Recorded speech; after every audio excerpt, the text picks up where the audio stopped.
अस्सलामु अलैकुम वरहमतुल्लाहि वबरकातुहू। नाज़रीन मोहतरम, अल्लाह सुब्हानहू व तआला से दुआ है कि अल्लाह सुब्हानहू व तआला सदका मोहम्मद वाले मोहम्मद सल्लल्लाहु अलैहि वसल्लम जो लोग बीमार हैं अल्लाह सबको शिफाए कामिला अता फरमाए।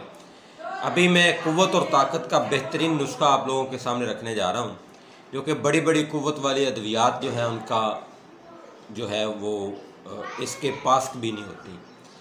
तो एलोपैथिक में आप बड़ी ताकत की दवाइयाँ लेते हैं, टीके लगवाते हैं। इसके अलावा होम्योपैथिक में आप दवाइयाँ ताकत की खाते हैं, हर्बल में बनी बनी दवाइयाँ आप ताकत की ले रहे होते हैं, क़ुव्वत की ले रहे होते हैं।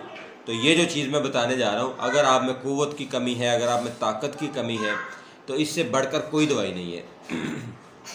नंबर 1 पे है जी जुंद बदस्तर, नंबर 2 पे है लौंग, इसके बाद है रेग माही, इसके बाद है ज़ाफ़रान, इसके बाद है जायफल। ये सारी चीज़ें 10 ग्राम है।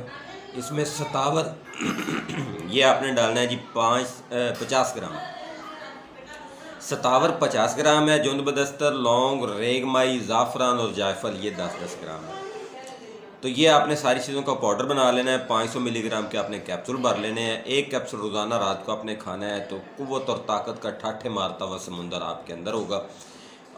ये आप 15 कैप्सूल सिर्फ खाएं। 15 कैप्सूल जो है आपके जिस्म के अंदर वो क़ुव्वतें, वो ताकतें जो छुपी हुई हैं उनको निकालेंगे और आप बिल्कुल मुकम्मल तौर पर जो है एनर्जी और ताकत आपके जिस्म में होगी। आप ये फील करेंगे कि आपके जिस्म में ताकत और एनर्जी आई कहाँ से है।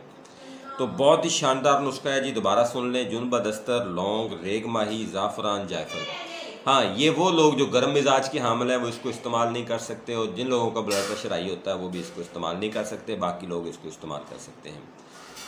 फ़ी अमानिल्लाह जी, अल्लाह हाफ़िज़, अस्सलामु अलैकुम।